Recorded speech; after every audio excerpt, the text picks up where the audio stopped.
Welcome to CareSmart's 360 On Air, a home care podcast. I'm Mike Paladino, a senior account executive here at CareSmarts.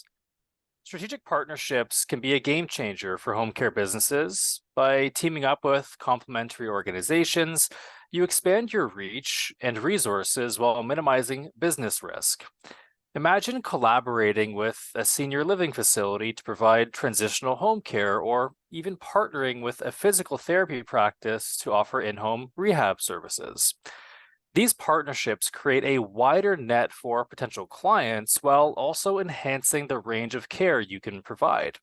It's a win-win, allowing you to better serve your community and establish your home care business as a comprehensive solution.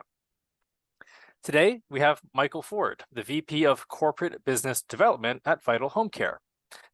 Mike is on the panel with us today, and over the years, Michael has worked exhaustively in the assisted living, skilled nursing, rehabilitation, home care, hospital, and healthcare industry. Welcome to the podcast, Michael. Thanks, Mike, for the invite. Definitely looking forward to having this conversation. Yeah, likewise. I'm sure given the laundry list of your experience, we're going to learn a lot from you today, and hopefully our audience, learns something that does pique interest and hopefully changes the way that they go about their day to day in a more positive way, right? That's really the whole goal of these podcasts, and it's really to educate and to inform, and also to help those, think differently. So with that said, Michael, I'd love to just jump in and ask you a couple of questions pertaining to your experience. That's really going to be, some vital information for the audience that we're going to have listening in.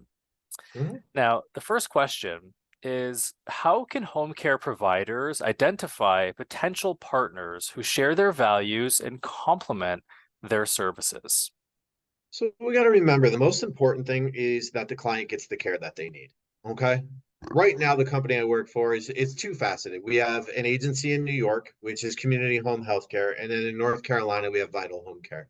In those two entities, we need to be able to partner with multiple different agencies. Okay. We can provide non-skilled home care. So we can provide showering, bathing, dressing, medication reminders, cooking, light housekeeping, going along to doctor's appointments, going along to family birthday parties, weddings, you name it, family events, things like that out in the community, and making sure that our clients are safe. However, some of our clients, they may need home health services, so some physical therapy, occupational therapy, speech. They may even need hospice therapy or hospice services because, let's be honest, we do deal with the senior population, and that comes in. And it's who do we partner with? Who are the right partners with the same type of goals, the same type of keeping the client in their home for as long as possible, and working that so that the client gets the best services that they need. Yeah, I think it's beautifully put. I think you know what there's so many different avenues in our world, and it's really just finding that solution that works well with what you want to provide, and also how you can support people. Right? That's really at the end of the day, as you mentioned, it's making sure people get the care that they need in the context in Mhm. which they need it. Like you mentioned, with the aging population, I think it's important to be able to partner with folks that maybe you work with facilities, and eventually facilities have people that get discharged. Maybe they want to age in place or have end of life care at home. And in that transitionary period, having those connections and partnerships really help make that part of that process much easier and hopefully a lot less painful, which it's obviously a very difficult time for all involved. And you want to try to mitigate that as best we can. And a lot of the feedback you just provided is kind of one tick on the box to help us get there a bit more seamlessly. So I think that's just a fantastic way to think about it. Right. And the key is picking the right strategic partners. Yeah. Who are the ones that are looking out for the exact type clientele we are? Like you said, I've worked in assisted living, I've worked in skilled nursing, subacute rehab, home care, home health, hospice, even CDPAP here in New York State. Mm. So it's one of those that who are the right partners? And the key is who can you make sure that the clients get the care that they need? It's the trust factor too, right? It's, am I going Correct. to be confident that when I reach out to X, agency or Y partner, am I confident that that transitionary period is going to go well? Because, at the end of the day, it's a lot of reputation on the line. It's word of mouth Mhm. travels. People, especially from a referral standpoint, word of mouth is a very large way or very popular way to acquire new clients and new partnerships, right? So having Right. that positive experience and doing things the right way and doing right by the client, it goes a long way for everybody involved. So I think that's Correct. also a pretty big part of it too. Yeah, gaining trust of a client, that's not easy. You have strangers coming into their Yeah. homes, and that's a change. They Yep. don't sometimes they don't understand why is this stranger here. I'm going through it in my personal life. We spoke about this before the podcast. It's Hmm. getting them to understand that, hey, we want to keep you in your home. Yeah. That's why these caregivers are coming in to provide those services. Now, what we try to teach our caregivers here at Vital and at Community is look out for, hey, could Jane or Joe, could they benefit from physical therapy or occupational therapy? Could they benefit from speech? Are they maybe not eating properly? Is there something we can do with letting the family know they need to talk to their primary care physician to do some meal supplements, Yep. things along those lines? So it's not just partnering with other home health agencies or hospices, it's partnering with doctors, facility agencies, doctors' offices, partnering with whoever you can partner with to make sure that the client gets those services. Yeah, I think again, it's such a great way to put it because even, I have a very elderly grandfather. He's 95. He's recently widowed. My grandmother passed away a few years ago, had a beautiful life, and she was very old and kind of unwell. Mhm. So, she passed gracefully. But he's an old Italian guy straight off the boat from Italy. So if you know anything, which I'm sure you know a lot, especially being in New York State, probably have a lot of elderly Italians Yep. that you work with, and love them to death, but they can be very stubborn, right? And they want to stay in their homes that they built through their entire, life here as they moved into and started a new life, right? So for him, going to long-term care or going into a shared living facility just was not on the cards, or in the cards rather, right? Right. So for us, it was important to find somebody that we could trust that was going to provide quality care for him in his home. And he's still getting it and receiving it beautifully today. But Mhm. one thing you said really stuck out to me in my personal experience, which was having that feedback from caregivers saying, hey, you know what, he's not eating his diet, or he's not exercising, or we don't want to go for walks for some reason anymore, for like, attitude change, that Mhm. kind of thing. And getting that feedback, if we don't know about these things, we can't help as a family, right? So I think just that level of feedback builds trust and allows that person receiving care to be more comfortable, be more open, and be more communicative with the caregivers that are going there. And that's just something that I've seen with my kind of challenging grandfather, right? So I think it's just a great way to think about it too, like you said. Right. And listen, all clients have different challenges. Let's just be truthful. You have good clients, you have average clients, you have difficult clients. It is what it is. Mhm. Everybody's different and you can't treat each person the same.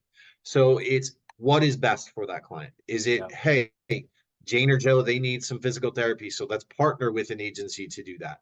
And vice versa. There's physical therapy home health agencies that we work with that they don't have a home care agency. So they reach out to us to be like, listen, I was just in Jane's house. Jane is doing well with her physical therapy. We're about to go out, but we don't feel comfortable with her being there. I talked to the family, gave them your name and number. Please give her daughter or her son or her grandson or niece or nephew or whoever the Hmm. primary contact is in these types of situations a call, because Jane can really benefit from your services, 100%. even if it's just light housekeeping and companion care, elderly get lonely, let's just be Yep. honest. Yeah, companion care, from what because I work with agencies all over the country, right, providing our software, and companionship seems to be, from the non-medical and home care side of things, the most popular service, especially with the aging population, because again, people get lonely. Like my grandfather, he's now widowed, so thankfully he's got an amazing support group, a lot of family, a lot of sons and daughters, plus grandchildren that do call and support and go there when we can, but that's not the case for everybody. So that Right. companionship, even if it's just a quick check-in, hey, did you take your medications today? How are you feeling? Did you eat? Do you have meals for the week? Like these things can really affect somebody's, ability to be happy, right? And then that's really what you want Right. someone to be as best they can be at that stage of their life. Right, but it's even a little more than that. It's taking it to the next level. It's maybe playing some chess or some checkers or some cards with them, Exactly. doing Yeah. just normal social interactions that they can't get when they're in their home by themselves. Yeah. Even a little social interaction of watching a TV program together Yeah. and discussing that, like becoming That a Netflix series actually, streamer. 100%. Yeah, that is honestly so impactful. I saw it because I used to volunteer at an old age facility, and it had different levels of care. There was like, I think there was Mhm. 3 floors. The main floor was not as critical. They were still kind of, with it, and they just wanted to kind of hang out with people. Second floor, they were a bit more challenging in terms of the severity of their illnesses or their ailments. And the third floor was really challenging. But the most fun I saw them having was when we would sit down and just play checkers or play cards, and they would tell stories. Sometimes they would repeat themselves. They had early onset dementia or Alzheimer's, but you'd entertain them. But them just speaking these stories and doing something like an activity, oh my gosh, it's such a great way for them to feel interact with people and just kind of feel happy and to feel that support, right? And they're more likely to give feedback when things are bothering them and not hold it in when they feel that level of comfort in their environment, right? And that just goes such a long way.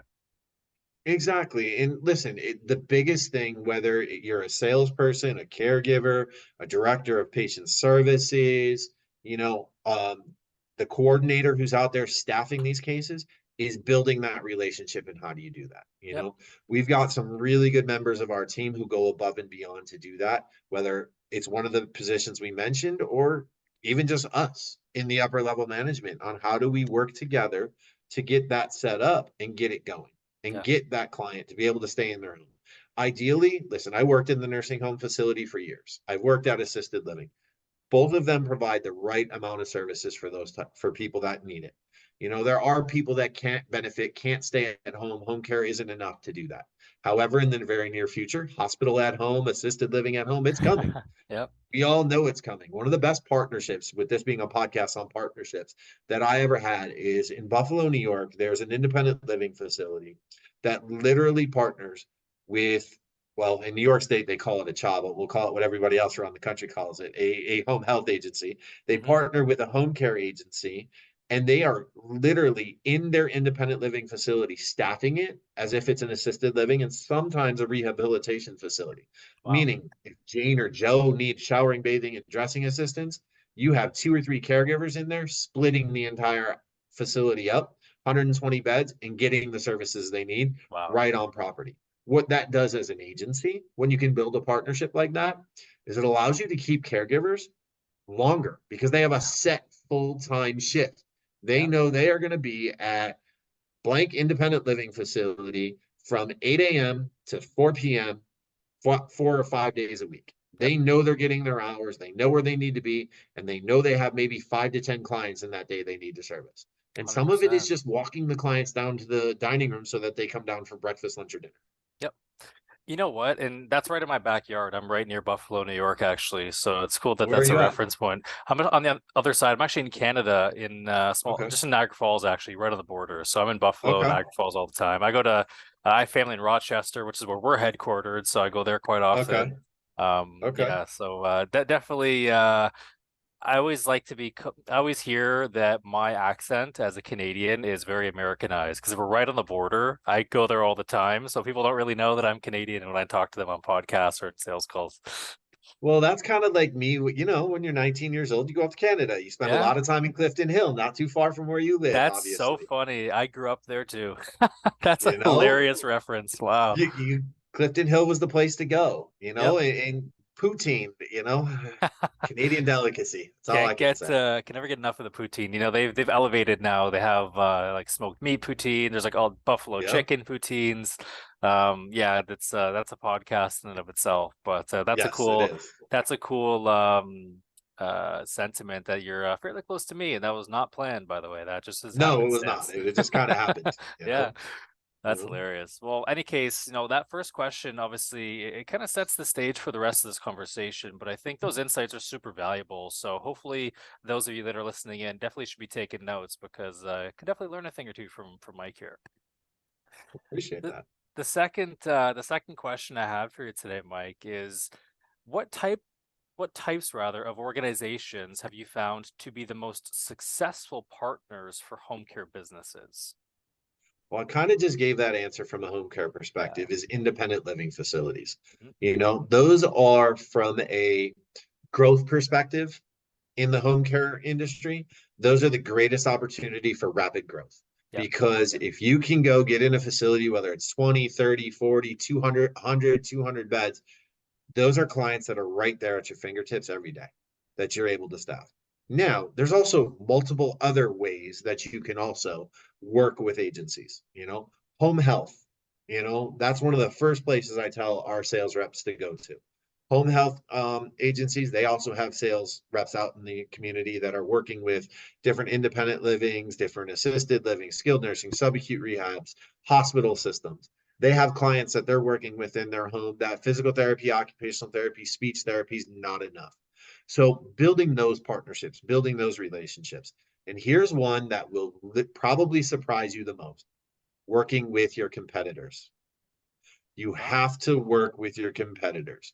My rule of thumb when I work with our sales reps, and when I used to be a sales rep growing up through my career in the industry, is you have to work with your competitors. Whether you're at an assisted living, you're at a home care, a home health, a hospice, a skilled nursing, or a subacute rehab, there's going to be a time where you cannot service a client.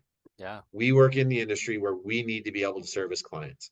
So you need to be able to reach out to a competitor that you trust that could potentially staff. And that's working with all of your competitors, because somebody may also not be able to staff it because they don't have a caregiver.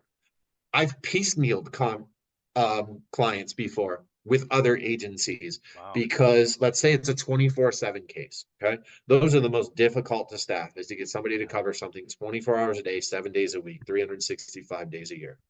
Let's say I can cover 12 hours a day, 4 days a week. Okay. Agency B can cover 12 hours a day, 4 days a week. Great. We got 4 days covered. What are we doing those other 3 days? You know, we got to be able to work with our competitors to Yeah. get that client that care. Because if we can't get that client care, that client's going to be at a nursing home or a rehab or an assisted living when they don't need to be at. Everyone suffers, right? I think I never really thought about that even as a possible answer, but you saying it and explaining it so eloquently, just it makes so much sense because you can only A, you don't know what you don't know, and B, you can only do so much. You have only so many people. We all know staffing and caregivers in our industry, like churn and attrition is at like an all-time high, and it has been for years. Seems Right. like it gets worse every year. So being able to partner with even those you might categorize as your competitors is such a brilliant thing when you really think about it, because at the end of the day, what are we really trying to accomplish? We all generally have the same goal. It's maintain positive client outcomes, maintain happy Correct. clients that can continue receiving services, because as long as they can continue receiving them, we can continue to offer them, right? Right. And I think that's a really great way to think about it. I've never would have thought about that, but that's why we have you here today, because that's a really great insight to learn something new. And it's no, I think more and more, especially as the challenges continue to rise in our industry, we have to work together. We have to partner with one another, even if it's a bit uncomfortable sometimes in terms of being competition, because again, at the end of the day, we need to service these clients and we need to make sure they're, getting what they need. Let's be truthful here. I'm a huge, huge, huge believer in karma. Karma comes back to you. Yep. So if you're looking out for a client, even if you can't service it, but you can get them services from a competitor, it's going to come back to you. Yeah. You put the goodwill out there. We're already doing a goodwill service with the agencies that we work for and in the industries that we work. Yeah. You guys are working from a software EMR perspective. We're working from a direct care perspective. How do we get them to be successful and stay in their environment? If that means I got to work with a competitor because I can't staff it, or they can't staff a case and they want to refer to me, great, let's do it. Because the Yeah. idea is that Jane and Joe Smith stay in their home for as long as possible. Yeah. And you know what? I even look at it from a software perspective. There actually have been cases where I'd be, going through a sales cycle with a prospect who needs software for their home care business, right? And we get to the point where we're scoping it out and there are things that come up that I'm like, maybe we can't fully do what they need. We don't, no, naturally, we don't really do that well when it comes to Oasis or Skilled. We can do it, but it's not really our cup of tea. We're really focused on non-medical in home care. That's really where we Mm-hmm. excel and are probably the best in the industry at. But if I have clients where it's like, hey, we have 50 clients that are skilled, receive private duty skilled nursing, would you build a Medicare? Right away, I'm like, you know what? We could piecemeal something together, but is that going to be the best solution for you? In fact, talk to this vendor because I know they do that exceptionally well. When you talk about Right. non-medical, come to me, but medical, go to them. And I think you have to be able to have that comfort level because again, that client immediately you build trust saying, you know what, Mike didn't try to just sell me something for the sake of it. And that applies to software, it applies to, Mm-hmm. clinical and practice things. It really applies to all walks of life, I think, when it comes back to the karma side of things. You do right by someone, it's likely gonna happen again to you in the future in a hopefully a positive way. Exactly. Exactly. And that's the whole goal. Yeah. Awesome. Love it. So that said, question number 3. What are the key elements of a successful strategic partnership in the home care industry? Trust, number one. You've got to be able to trust somebody in a strategic partnership. If you can't trust somebody, you can't work with somebody. That goes in agency and working with competitors, working with strategic partners. You've got to trust that they're going to be able to provide the care they tell you you're going to provide. And if they can't, they got to be willing to communicate with you. Yeah. Let's be honest. There's a national caregiver shortage. Hmm. It's hitting every agency across the country and honestly across the world Yep. with getting caregivers to be able to provide services for their this is an industry that it's a specialized person who chooses to be a caregiver in that for someone, especially with where minimum wages are going across the country. you know Yep.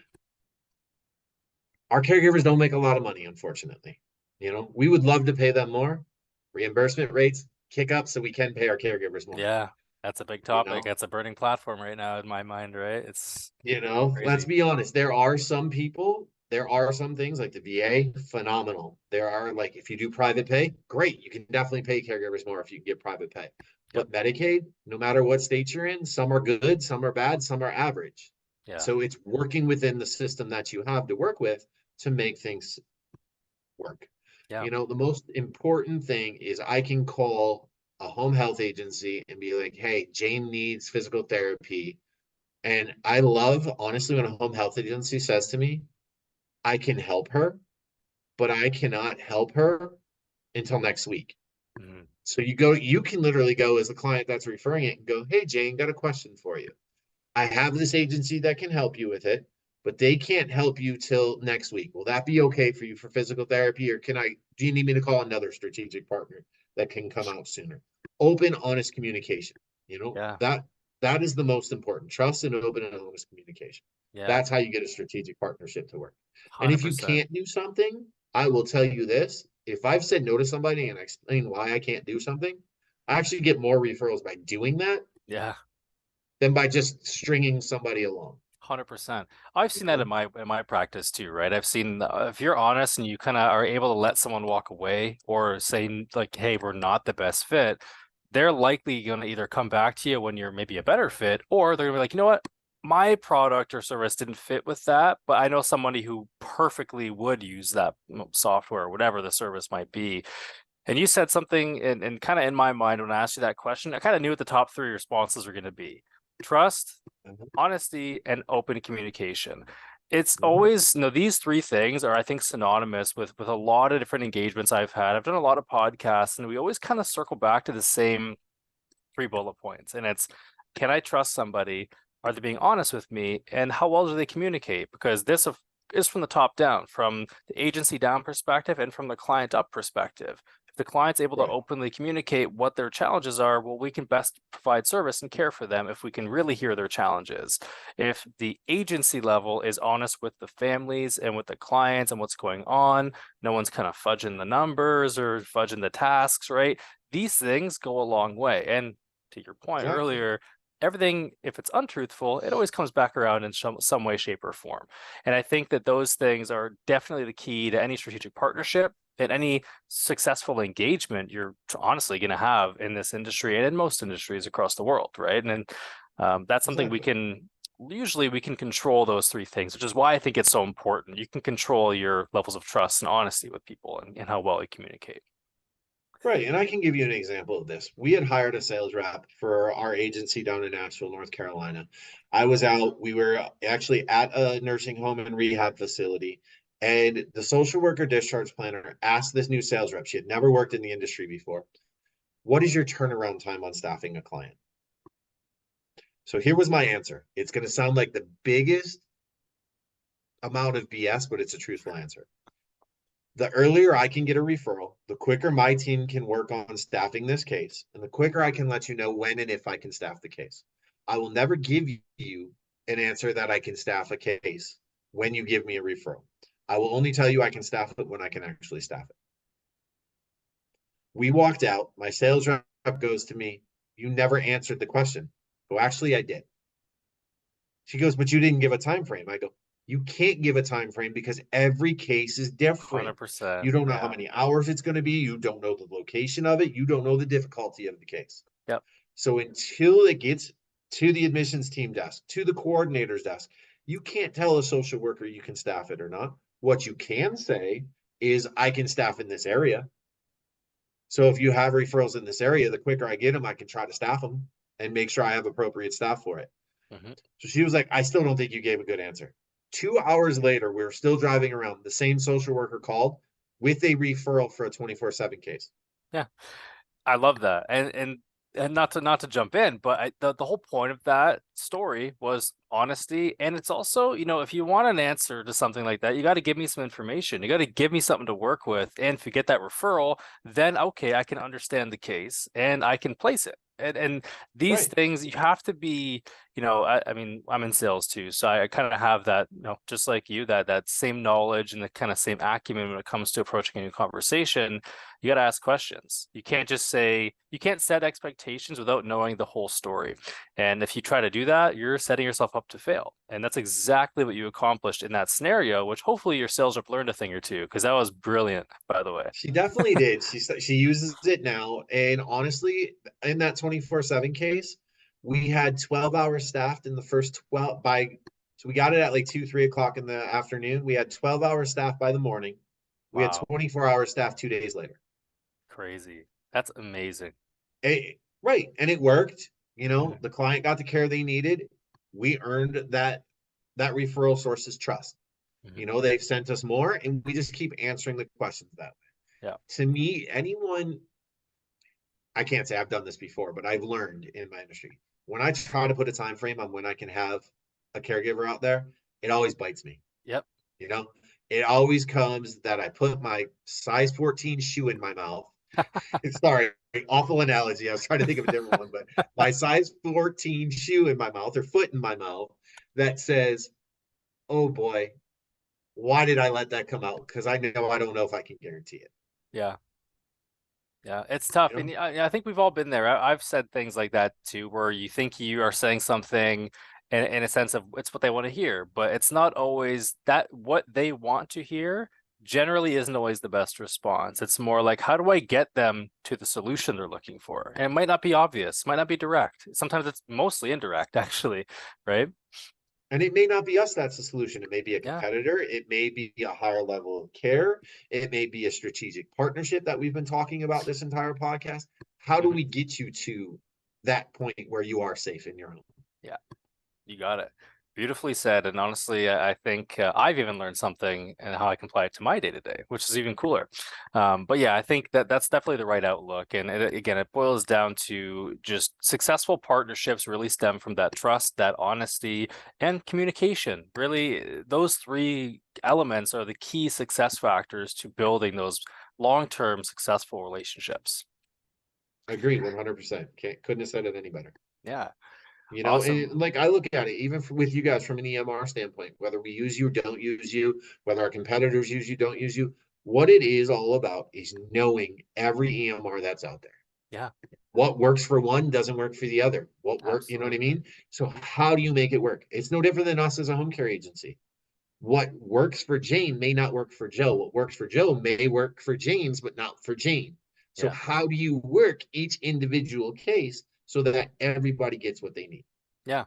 And it's so true, right? Because it's not a once, this is probably, I've been in a lot of industries. This is definitely the least one size fits all industry, whereas everything is different almost every time. So you're going to see similarities, right? But you're not only managing the agency level and providing a service, but you're also managing individuals who each have their own personalities, each have their own experiences. If they've worked with home care in the past and have had bad experience, they're now preconditioned to have their guard up most of the time. And these are challenges you're going to see, right? There's also the other end of that coin where they've only had positive experiences and they're going to be easier to work with. Or maybe they don't speak English, maybe we don't speak their language, we don't know their cultural values. So like there's quite literally so many different challenges that are faced in the Yep. industry. And I think again, to the point of how to be successful with partnerships and clients, it's communicate. It's be Correct. honest. And if you don't know something, don't pretend that you do. That's the number one problem most salespeople do make is they act like they know all the answers when in fact they don't, right? No. Right. Exactly. Mhm. Exactly. Yeah. So kind of moving along here, the next question, Mike, I wanted to ask you, how can home care providers ensure clear communication and collaboration with their partners? It's a great question. I don't know if there's an answer to that question. I think the best is to just be like we've talked about, open, honest, and communicate. Build that trust with your partner. Build that trust with the clients that you service. Work together to make sure everybody gets the care that they need. There Hmm. really isn't a one size fits all answer to that question. Yeah. I think we've already touched on this a lot, and this is usually how my podcast goes. We kind of just naturally, through the conversation, progress further through the questions and kind of answer them before I even ask them. Go. But I think the best way that I would see ensuring clear communication is just being honest about what you can and can't provide, right? I think if you set Right. expectations and you don't pretend like you can do more than you are able to, or maybe you're delving into a new area or a new niche that you didn't work in before, like maybe we just provided companion care and personal care. Now we're venturing into transportation. If I have Right. not done that before, maybe I haven't done errand running or haven't done medical visit, no accompaniment or whatever that might look like. I think being honest about that is how you maintain that communication. It's like, hey, you know what? You're my first client that I'm doing this with. How do you want this to go? What is going to make you the Correct. most comfortable? And asking those questions, getting that feedback is in my mind, how you can ensure that communication stays at the forefront, right? Exactly. That's one way. Like, how do you ensure the communication stays at the forefront? How do you ensure that the client gets all the services that you provide? In New York and North Carolina, we're working on some ancillary services that we can provide, whether that's iPad in their homes, you know, physical therapy, occupational therapy, um, telemeds in their homes, working with Hmm. different doctors' offices. How do we work together? How do we make sure that each individual client knows what's out there for them, along with the day-to-day caregiving services that we can provide, with the overall goal of keeping them in their current living environment? Yeah, yeah, 100%. And again, it all kind of boils down to the same topics of communication, trust, and honesty. But I think you can't really emphasize that enough, right? I think you have to be comfortable with what you're good at, and be also comfortable with the ideas that you're not things that you're not good at, right? Because like we said even before, being able to partner with your competitors or kind of delineate somebody to somebody else if they maybe are a better fit, this is exactly how you can maintain those big, strong strategic partnerships. And in future, that person you referred that client to, maybe the exact same scenario happens to them, or they're not maybe excelling in a practice area that you are great at. They're gonna, I'm gonna think about Mike and send him this referral. Right. And Correct. it all works now together, kind of like almost when it works well, fits like a glove. Doesn't always work that Right. way, but that's kind of the goal, right? Right. And I mean, I've done day-to-day business development for 15 of my 18 to 20 plus years I've been in this industry. Now I'm doing corporate business development, some mergers and acquisitions works, things along those lines.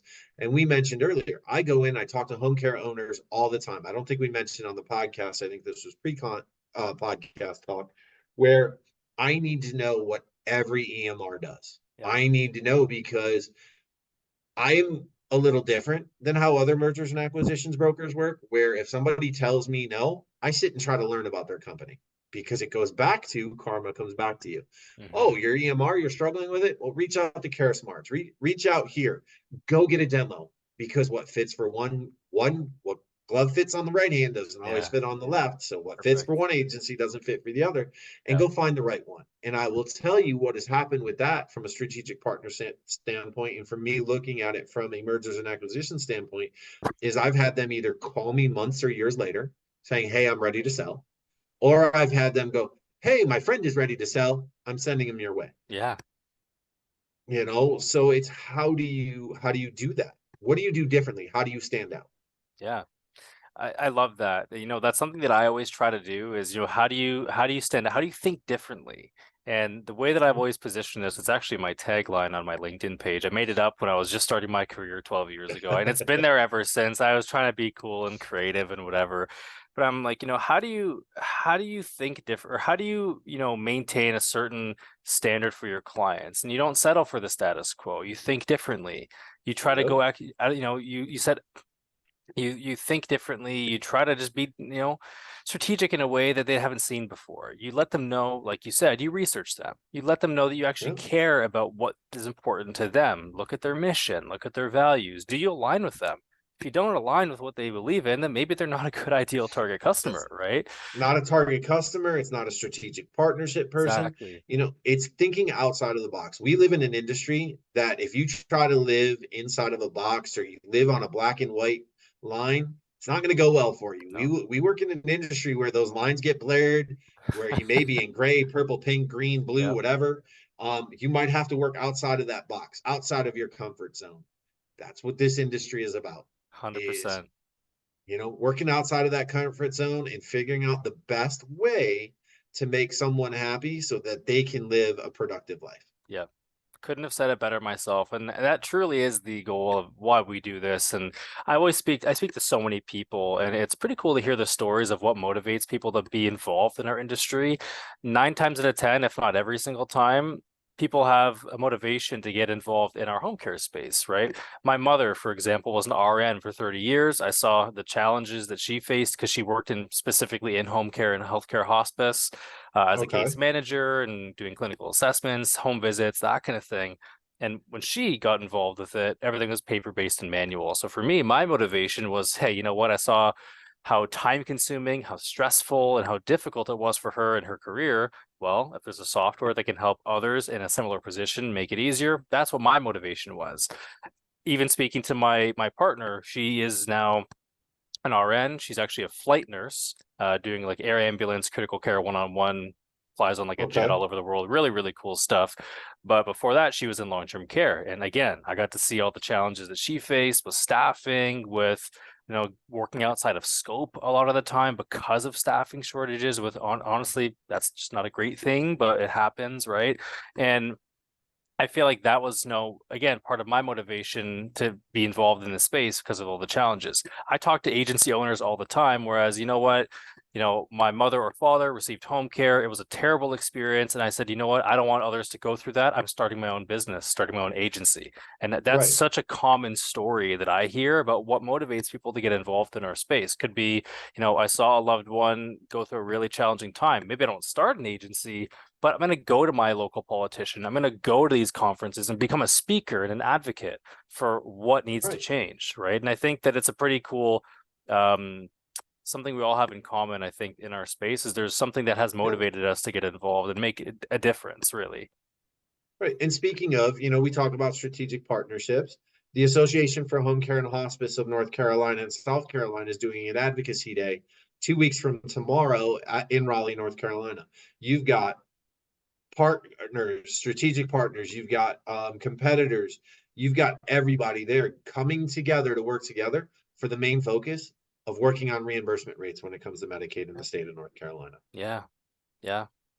It's crazy. I have a lot of agencies in NC that do Medicaid, and like I always hear the story of reimbursement rates. North Carolina, I think was around the average. Maybe it was a bit less. I can't really remember. Maybe it's on the lower It's a end, flat but rate.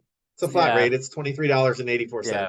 So that actually, from what I've seen, is it's not great, but it's better than I've seen in other areas. I think I don't want to quote myself on saying what Missouri is, but I know A Missouri and little lower. Mississippi are way Missouri's the lower. worst. Yeah, Missouri and Missouri, Mississippi are too low. But right. like And you I look New have, York, you look California, you look some other yeah. states. There's definitely Ohio, South Carolina. So North Carolina, South Carolina, same exact home care hospice association. South Carolina, the rate's $25 an hour. Yeah. It's because Congress and Senate get it. It's not Yep. because the association isn't advocating for more. It's because Congress and Senate get it. Hey, Yeah. Burger King, McDonald's down here, Chick-fil-A, Cane's, Popeyes. Oh my goodness, who's got blueberry biscuits? I'm drawing a blank on it. Oh, yeah. Bojangles. That one, yeah. Bojangles. Hmm. They're paying 14, 15, $16 an hour for people to flip burgers. And we're paying our caregivers 12, 13, 14 because what Congress and Senate don't understand, this is happening in more than just in state areas. It's happening on the national level right Yep. now with the 80/20 rule is that $23.84 that Medicaid reimburses us for doesn't just pay for the caregiver. pays for workers' comp insurance. It pays to keep the lights on in the office. It pays for the EMR systems and the electronic visit verifications that we Yep. need to use that states mandate for. We have to pay for those services out of something. Yep. So if we're giving, listen, we would love to pay a caregiver more. We would 100%. love to be able to pay a caregiver what they deserve. And but to keep an agency running, they have to be able to make a little bit somewhere Yeah. to cover those costs. The margins just aren't there. And you make a brilliant No. point. And I've seen this topic actually floated around heavily over the last like 6 months even. It's the idea that because minimum wage, even on a national level, has increased, burger flipping jobs, McDonald's, fast food restaurants, it's almost, and it's terrible to say this, but it's almost more advantageous to go work those jobs than in home care as a caregiver because it's a thankless job. It's tough. Yeah. You do a lot of things that other people wouldn't. And when you're weighing the options, pros and cons, maybe I make a few dollars less per hour. Maybe I'll make more money working at a fast food chain. Why wouldn't I Right. do that? Right. Right. So it's like, that's really the big challenge that most agencies, as you mentioned, are facing across the Yeah. country. And we're hopeful that it changes. I know that there are some states that are forward thinking and really trying to make a difference. I was in Correct. Washington last year and there's similar advocacy going on where it's like we know something has to change. Medi-Cal in California, kind of the same thing. Yep. So there is movement, but it's a snail's pace. And then there are the states that think differently, think the opposite, think there's no need to change, right? And that's the other end of that coin you're battling and struggling with. Right. Like, I mean, if if the state doesn't change, if government reimbursement doesn't come, what they don't understand is when agencies close, these clients now are going to need skilled nursing facilities, which now means your Medicaid budget's going to blow through the roof because it's $300+ a day to care Yep. for a client at a nursing home Mm-hmm. versus $23 an hour for 4 to 8 hours a day. Yep. Or even $30 for 4 to 8 hours a day. That's still under $300 a day. Yeah. Well, I think the interesting thing for me is the proof of concept is there. Like the facts are there to say this is what we need and why. And Right. it's just gonna keep needing the advocacy groups to keep speaking up, going to conferences, being loud, reaching out to the local politicians. Those are really it's really the only things we can do, right? Is just try to Right. be loud and keep making noise. And usually eventually things hopefully will turn out in our favor. And I think some of it is honestly, we have people that are in government that are throwing, I don't know, darts at a bulletin board or at a dartboard and seeing what Yeah. sticks, Yep. not really understanding what's going out there. The concept of the 80/20 rule that Medicaid put in is a great concept. The idea is to raise caregivers' pay rates. Yeah. Caregivers, point blank in period. I'm hoping you're listening to this podcast. You deserve to make more money. It's a thankless job, like Mike said earlier, but you're a specialized person that chooses to do this job. And we thank you Absolutely. for that. Point blank in period. We thank you for what you do. You allow people to stay in their homes. The 80/20 rule is great because it meets the needs of caregivers getting the appropriate rate. The 80/20 rule is not appropriate for getting to that goal. What it could end up doing is putting agencies out of business, which now puts caregivers out of work. Yeah. And you read articles, Home Healthcare News has them all the time about the 80/20 rule. A bunch of law firms are sending out articles all the time about what's this 80/20 rule really, really means. And I'll be honest with you, I don't fully understand it. But when you have Bill Donby, the National Association for Home Care and Hospice president, who's been advocating that the rule is conceptually good, but doesn't meet the purpose of the rule, and you have agencies that are saying it doesn't meet it. We want to raise rates for our caregivers. We want to raise the pay rates, but there has to be a mutual middle point to do that Yeah. so we can meet that need. Let's be honest. If we could pay a caregiver $20 an hour, we would love to do it. We 100%. would love to. Yeah. But when you're making 2 to 8% margins on stuff, how? Can't. It's You got to impossible. keep lights on. You got to be able to Yeah. pay the rest of your staff that aren't doing direct care. Yeah. And I think that's where that rule's missed out. Yeah. I think the other challenge too, and we'll jump into the final question, but the other challenge that I see is the reimbursement period.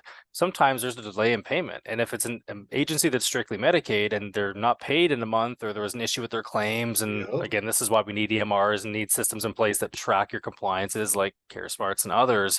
If there's an issue with your claim, it gets denied, you got to resubmit it. You might do there are some agencies that get monthly billing. If you don't hit your billables for that month, you can't pay your staff, right? And then from there, it's like then you're operating under a deficit for until you get your money. And that's a Right. separate topic, but very challenging. I mean, I can tell you from a mergers and acquisition standpoint, we were looking at a company that was billing the Medicaid rate of 2 years ago, which was $4 less than the Medicaid rate they should have been billing. Wow, that's tough. And it's just because they missed it. Yeah, Unfortunately, the small mom and pops, they miss out on some things that are for key to sure. keeping their doors open. Yeah, They really are, because they're so overwhelmed on doing multiple jobs that larger agencies don't have. yeah, you yeah. know so it's, what do we do, how do we do it, where do we make things better, how do we make things better, how do we get to the common goal of, number one, making sure the clients receive the services they need, number two, making sure everybody within the home care industry is getting paid what they deserve, you know from an agency all the way down to the caregiver. Everybody's got to be able to make this work, and we're all willing to work with the government to do that. Now we got to get government to work with us. Yeah. And that's usually the hardest part. But It's because but you're yeah, people that don't understand what we do and how we do yeah, it. They just think they do. yeah, And yeah. let's be honest, I don't know everything about this. I admit it. I don't know enough about the 80-20 rule. There's other things I don't know enough about.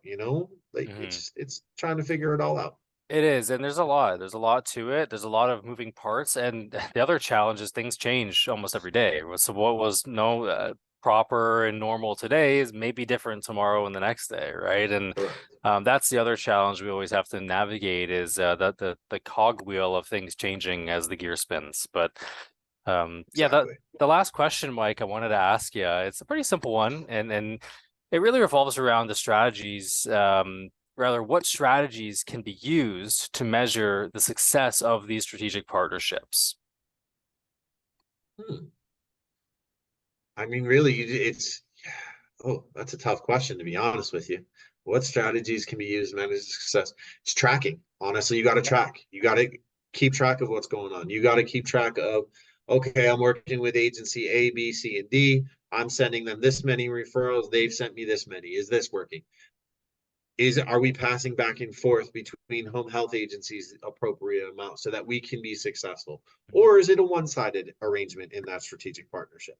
And it's really that open, honest communication and trust that we talked about pretty much Yeah, this entire conversation, of yeah, being able to go to that strategic partner and being like, hey, this is kind of a one-sided arrangement, or this arrangement's working perfectly, or what can we do differently so that this arrangement can be better on both ends. yeah.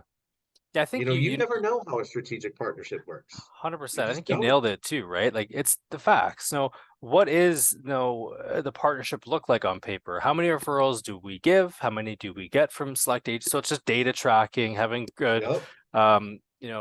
we have a way to track leads in your referrals in our system, right? So I kind of look at that when I'm envisioning this. It's just like I need to be able to see a dashboard. It says, okay, these are all my, top 10 partners, and these are the results of how many we've given them, how many they've given us, the frequency, the success rates, these things. It's all just having good access to data. And sometimes this software Yep. system provides that. Sometimes you got a whiz who's great at Excel, builds you pivot tables and kind of can give you these things internally. In any case, however you, yeah, Not right. me.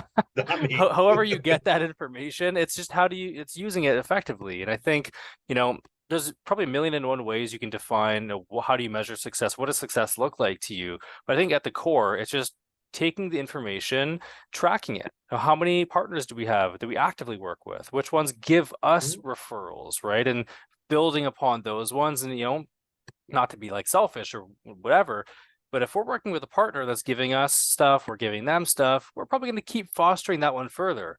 If it's a Correct. one-sided arrangement, maybe we'll still give them referrals when it's a great fit, but maybe we're going to give them not a little bit less on purpose, but we're going to focus on the ones that are fruitful for both parties, right? I think that's how you Exactly. really want to maintain growth, but also strategic partners. That's the key word. Yep. Who are my strategic partners? You can have tons of partners. Which ones are the most strategic? And those are the ones you want to really hone in on. Right. And who are the ones that, like you said, who's passing business back and forth? That's a strategic partnership. Yeah, We exactly. talk about strategic partnerships. It's truthfully almost, you can call them referral sources. Who are your strong referral Yeah, sources? And who are you a strong referral source for exactly. to help them grow their business? Yeah. Absolutely beautifully said. I think, Mike, we will cut it off there. I think we've had a beautiful conversation so far. What I'll say again, Mike, is thank you for sharing these great insights. And I'm really sure the audience got an in-depth knowledge and review about how strategic partnerships help grow home care businesses and in general help the agency flourish. To you, the audience, I really do thank you for tuning in. And until next episode, this is Mike signing off with Mike. Thanks, guys.